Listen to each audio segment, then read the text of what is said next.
E é difícil dizer que é seguro confiar em conteúdos quando eles podem ter sido gerados por inteligência artificial. Professor, quero te desejar as boas-vindas ao podcast Tá no Diarinho.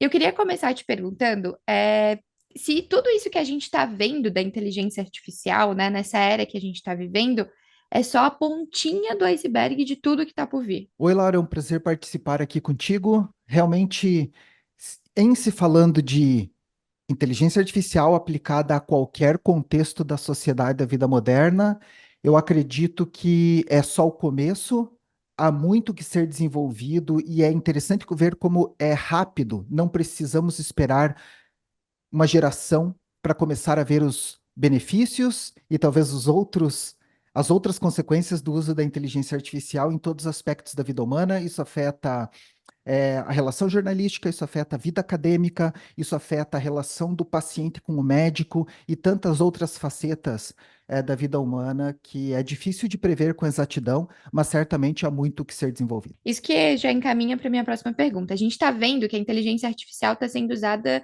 de uma forma muito boa na rotina das pessoas, né? Seja implementando dentro de uma rotina de uma empresa, os professores na universidade, a própria ciência, mas ela também está sendo usada de uma forma ruim, para difamar outras pessoas nas redes sociais, ou para criar conteúdos falsos, as próprias fake news.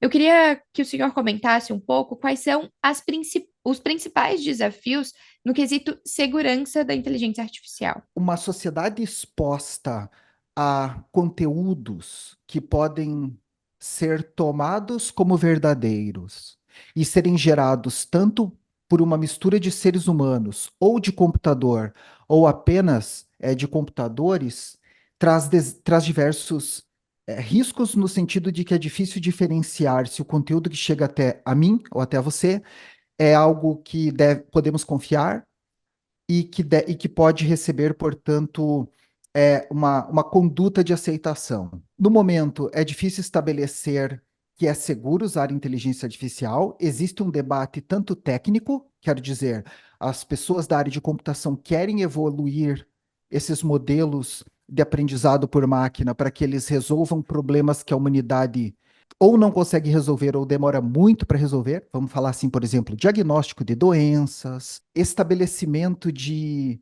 informações sobre clima que anda afetando tanto o Brasil, melhores modelos de previsão climática, a área da saúde como um todo, cidades inteligentes, todas elas podem se beneficiar de um avanço na inteligência artificial. Por outro lado, a IA também potencializa golpes, também potencializa trapaça, criação de conteúdos que parecem ser verdadeiros, mas que são gerados por computador com intenções malignas, como, por exemplo, a de denegrir candidatos políticos. Então, eu acho que esse é o cenário do momento e é difícil dizer que é seguro confiar em conteúdos quando eles podem ter sido gerados por inteligência artificial. Em breve a gente entra oficialmente na época eleitoral, mas esse assunto ele já está bastante aquecido, até porque a gente está vivendo a pré-campanha, né? A gente está se deparando com muito conteúdo desse tema nas redes sociais. Eu queria que o senhor esclarecesse se é possível a gente identificar que um conteúdo, não só eleitoral, mas de uma maneira geral, ele é produzido por uma inteligência artificial. Se a gente conseguir identificar e ver que é um conteúdo falso, a gente deve denunciar? Como que funciona isso? E quando eu te pergunto isso, eu digo de uma maneira geral nas plataformas de redes sociais, que é onde a gente mais navega. Olha, existem aí três formas de expressão que são muito difíceis de detectar a separação entre o que é verdadeiro e o que não é. A primeira delas é texto atribuído a uma pessoa. Por exemplo, no mundo jornalístico, os textos são assinados por um jornalista e então se estabelece uma relação de confiança com base no veículo, com base no jornalista, e isso cria uma credibilidade, uma reputação que não tem igual, talvez, no mundo cibernético, não equivalente. Então, o texto é um deles e é talvez o mais difícil de você detectar. Professores também enfrentam o problema da originalidade de texto quando lidam com avaliação de estudantes, por exemplo.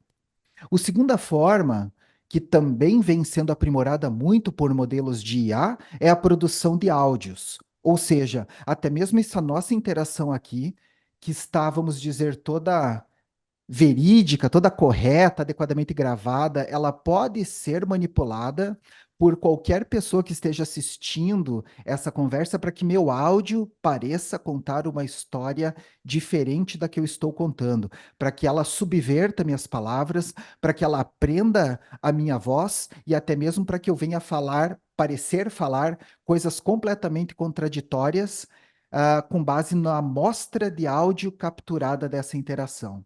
E isso é grave porque você não consegue nem, ou não precisa nem da gesticulação da boca para fazer uma leitura labial, ou para tentar fazer uma espécie de contraprova. Então, o áudio é a segunda técnica, e a terceira, que é talvez a mais assustadora, e a gente vê só de rodar ali as redes sociais, você pega de áudio e vídeo parecendo ser ou extraído a partir de conversas legítimas como essa que estamos tendo, aonde o candidato político, o professor, a jornalista, parecem falar de uma coisa completamente absurda ou diferente, dentro da intenção daquele ente maligno, daquela pessoa que está ali arquitetando essa, essa alteração de conteúdo. Ou seja, é bem grave, isso pode ser usado de todas as formas e certamente em algum nível a gente vai ver isso durante a etapa oficial de campanha política na qual o Brasil se aproxima aí uma vez mais. Mas a gente não consegue identificar olho no, assim, se for algo muito bem feito, né? Porque a gente tem muitas ferramentas à disposição, né? Então precisaria ser algo muito Olha, bem. eu percebo que a movimentação é quase perfeita. Eu, com o meu olhar mais técnico possível, ainda fico em dúvida. Eu pego apenas porque às vezes a propaganda, o conteúdo é tão jocoso, é tão absurdo. Por exemplo, um candidato de direita falando de assuntos de esquerda ou vice-versa é tão distante daquela pessoa que cai no âmbito da comédia, e aí você vê que é algo não natural daquela pessoa. Mas entre esse caso totalmente jocoso e a fala correta do candidato, a fala correta daquela interação, existe um meio termo muito difícil. Ou seja, em poucas palavras, eu não acho viável, não acho fácil detectar conteúdo quando ele é produzido com base em inteligência artificial. Ele parece demais com o conteúdo que viria naturalmente daquela pessoa. Eu acho que as tecnologias elas estão se aprimorando de uma maneira muito rápida também, né? A gente está falando aí não só do famoso chat GPT, mas de outras plataformas, que é questão de um dia, uma semana, eles já estão completamente melhores na produção, né? Exato, a melhoria desses modelos ela é exponencial, ou seja, aquilo que levou 20 anos, 30 anos de pesquisa para virar contribuições de inteligência artificial como o ChatGPT, como outros, hoje eles em um ano progridem mais do que a evolução nos últimos 10 e depois nos próximos meses mais do que no ano passado. Então é uma tecnologia que no campo ético ainda há imensas dificuldades. É absolutamente cedo, por exemplo, quando se fala de legislação, é muito cedo para se começar a pensar em moldes, de lei para essas coisas. Ainda estamos no campo da especulação, mas é uma progressão bastante geométrica, no sentido de que ela acontece muito rápido e não vai levar muito tempo até que essas IAs elas estejam tão a par com a realidade que a gente vai ter que inventar alguma outra forma de validar o que é verdadeiro e o que não é. Por exemplo, essa interação aqui, enquanto ao vivo, você consegue me sondar para saber se eu estou falando em resposta às tuas perguntas, até um nível. Depois de gravada, passa a ser muito difícil, né? Então, é só para dar um exemplo aí para quem está ouvindo sobre as dificuldades que a gente encontra ao usar o computador para fazer comunicação em lugar de um encontro presencial. Esse sim, acredito, ainda imune à intervenção da inteligência artificial. Dá para dizer hoje com um certo grau de certeza que redes sociais pré-IA afetaram já, influenciaram em grande parte eleições em países como os Estados Unidos e, de certo modo, no Brasil, apesar de que ninguém tem muita certeza de quanto isso foi de fato influenciado, mas se sem IA já existe uma influência crítica, de mudança de opinião, de mudança de uma população inteira, grandes partes da população mudando de opinião a favor de um ou de outro candidato, isso potencializado por inteligência artificial vai dar um panorama muito interessante de ser observado. Se não agora para 2024, para as eleições minoritárias, para as de presidente, daqui a 2 anos, então certamente elas vão atingir aí o pico especulativo de até onde a IA pode ir, coadjuvante das redes sociais, para influenciar uma população, vamos dizer, de 200 milhões ou um pouco menos do que isso de eleitores a adotar um candidato político ou outro. Pensando aí num estereótipo de direita e de esquerda do Uhum. país, que é o que infelizmente a gente tem de oferta na prática. Os robôs, eles são capazes de talvez ajudar nessa fiscalização, entre aspas, dos conteúdos que são publicados. O senhor acredita que isso seja uma boa maneira de começar a inserir a inteligência artificial na rotina? Essa é uma briga de gato e rato que acontece tanto no campo jornalístico, a gente quer saber diferenciar o que é real e o que não é, e quando você inventa uma técnica para detectar, por exemplo, fake news, aparece uma outra técnica para alterar o formato das fake news para que elas não sejam mais detectadas em IA. Tanto no campo jornalístico, quanto no acadêmico, quanto provavelmente no político. Assim que lançam uma técnica para verificar o que é texto gerado por um ser humano versus o que é texto gerado por um computador para fazer uma prova de redação, por exemplo, em jornalismo, aparece no outro dia uma ferramenta que consegue enganar o detector de plágio e isso entra numa espiral muito criativa de desenvolvimento e de contra-inteligência, mas que no momento, vou te confessar, Laura, eu acho que ela anda sendo vencida pelo lado trapaceiro da força, pelo lado de quem quer é, como é que se diz? Afetar ou inventar história, e o lado mais protetor da força em desvantagem no sentido de que está muito difícil detectar. É uma preocupação válida, eu acho. Ela ainda não afeta decisões mais críticas, por exemplo, de saúde humana, de controle do tráfego aéreo, de decisões militares, que seriam aquelas que afetariam a humanidade numa proporção física. Chamamos aí os sistemas cyberfísico. Ainda não estamos lá. Ainda não vemos, por exemplo, hidroelétricas parando por cyberataques motivados por IA ou motivações que são mais de ordem geopolítica, mas esse seria talvez uma extrapolação dos problemas que a gente atualmente enfrenta, um cenário talvez potencialmente negativo do advento da IA.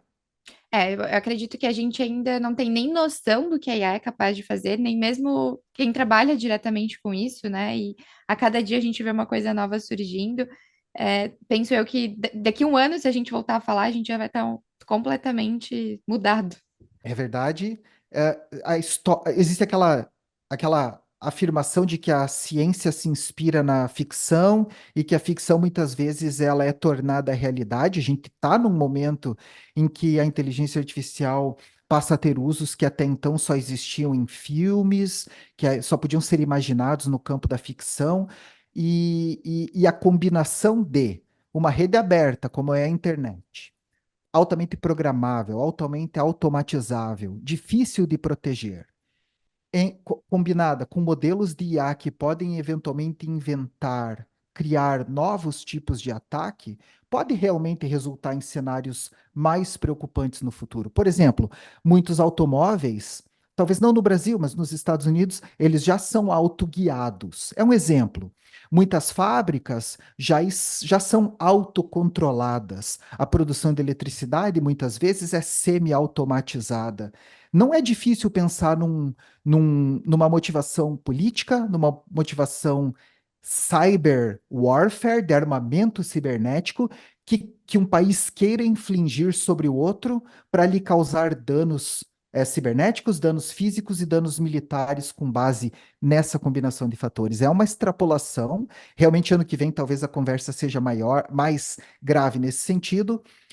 E por outro lado, se fôssemos pensar aqui também nas vantagens, eu vejo uma pesquisa, um tipo de pesquisa muito legal dando certo com o IA, que é a de diagnóstico por imagens, onde em vez de você ter apenas o cérebro de um oncologista definindo um tipo de câncer, você tem lá todo o acervo da humanidade de diagnósticos sendo percorrido por uma inteligência artificial para definir o que é aquele tipo de câncer frente a todos os outros cânceres daquele mesmo tipo identificados na história da humanidade.